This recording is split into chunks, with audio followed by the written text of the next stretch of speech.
Nicole Scott here from Mobile Geeks, and here we are at the official launch of the ASUS TP300, the Flipbook. And we got to check this out at Computex, so I thought that I would do a comparison with the Lenovo Yoga 2 Pro. Big fan of this form factor, big fan of this device. So I'm going to let you know what I think about this device, which is extremely similar in form factor, but has a couple of extra goodies. So here is the ASUS Flipbook TP300. It's 13.3 inches and it has the specialized hinge that lets it go to 360 degrees. Now we are doing a comparison, like I mentioned before, that with the Lenovo Yoga 2 Pro. So there is a definite difference between the hinges here.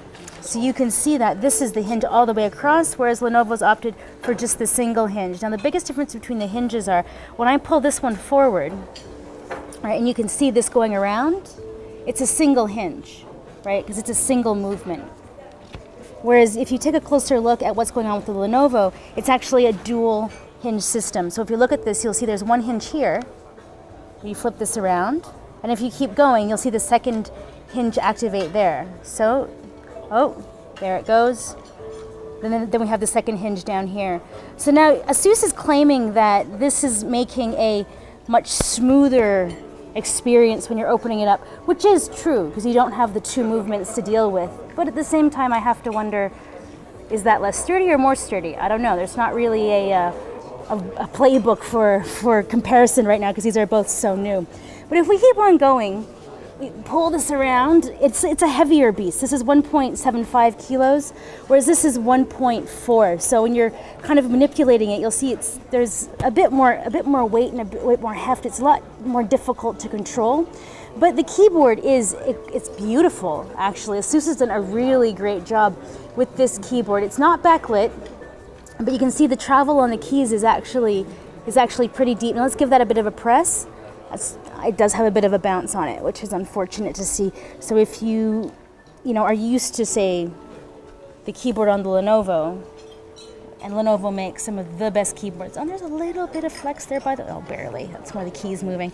So if you are used to like one of the best keyboards on the industry, Lenovo makes those. So you can see that there's almost this kind of like little U shape there, and this is clearly backlit. The travel time's gorgeous. This is one of the best keyboards on a laptop on the market.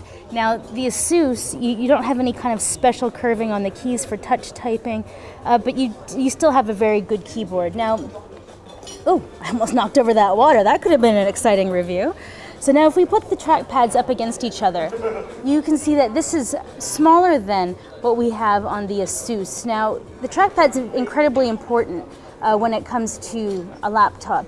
Now people tend to make the argument that you have a touch screen, right? So maybe you don't use your trackpad as much, but you do. These equally have a really nice touch and feel. This one feels a little bit better. It's like glass. It feels gorgeous. You just want to stroke it all the time. This definitely has a nice feeling to it, but definitely not the same. Now I've accidentally opened up Soulcraft with all of my keyboard stroking. Sorry about that. But let's just talk displays. So now let's bump that brightness all the way up, and let's bump this brightness all the way up. So you can see that, well, this is an LCD display, this is an IPS. This is 1920 by 10, or sorry, this is 1920 by 1080, and this is 3200 by 1800.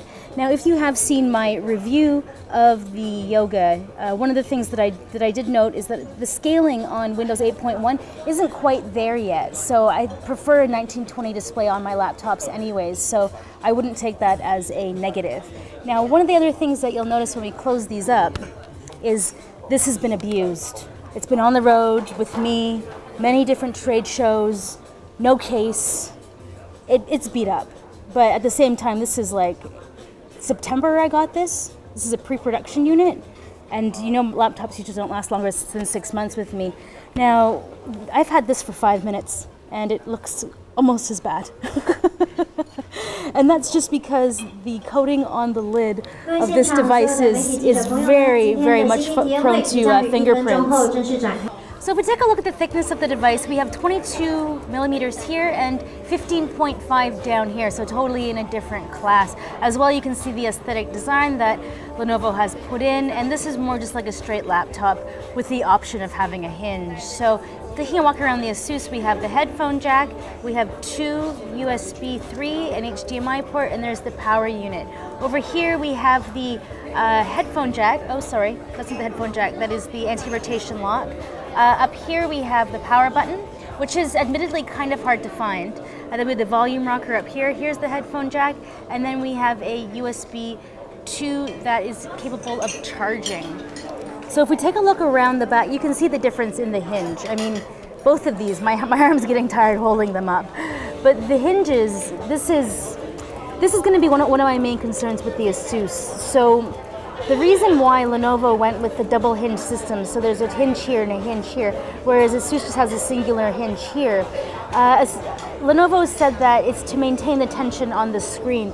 Now, one of the issues that I think we're going to see evolve over time is with a single hinge, you can kind of see when this opens like this, you don't have very much tension here, right? And as you continue to open it, you have an increasing amount of tension on the hinge here to make sure that it's a nice stiff experience for any position that you want to have it in. But on this side, reversely, we're going to see issues here with the tension. Now, if we look at the Lenovo, we don't really have this problem. Oh, maybe they do a little bit down there. Let's see on this one. Oh. Alright, so we're about here while we can get it to maintain. Let's just take a look at the Lenovo. See, we can get a much lower profile for having it in kind of viewing mode or multimedia mode, as they call it. So that's going to be the main difference between these two hinges. So now, continuing on the walk around of this system, one of the things that I want to point out is the configurations on this are amazing. You can get with a GT 820T and 840T. You can get it with 2 SSDs, with 1 SSD and a hard drive, and you are able to do a lot of the upgrading yourself, which is what I like to see. This has a setup of like a traditional laptop from back in the day when you could actually muck around inside. So good work, ASUS, on that one. Okay, now if we keep going, so here we have the, oh wait, I already did that side. Let's keep going to this side. All right, so here we have the Kensington lock. There we have another USB. There's the SD card reader. This, I believe, is probably the anti-rotation lock. There we have the volume, and there we have the power. Now, see, with this one, it's almost difficult to get it back in.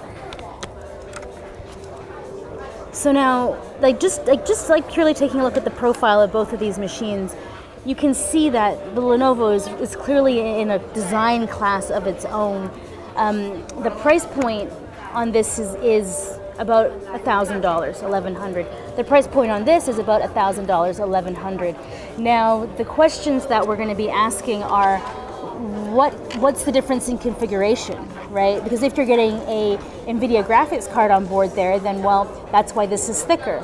That's why this is the same price without having the same level of design quality. So this has just been a quick look at the Lenovo Yoga 2 Pro versus the ASUS Flipbook TP300. Two extremely interesting convertibles at actually very similar price points.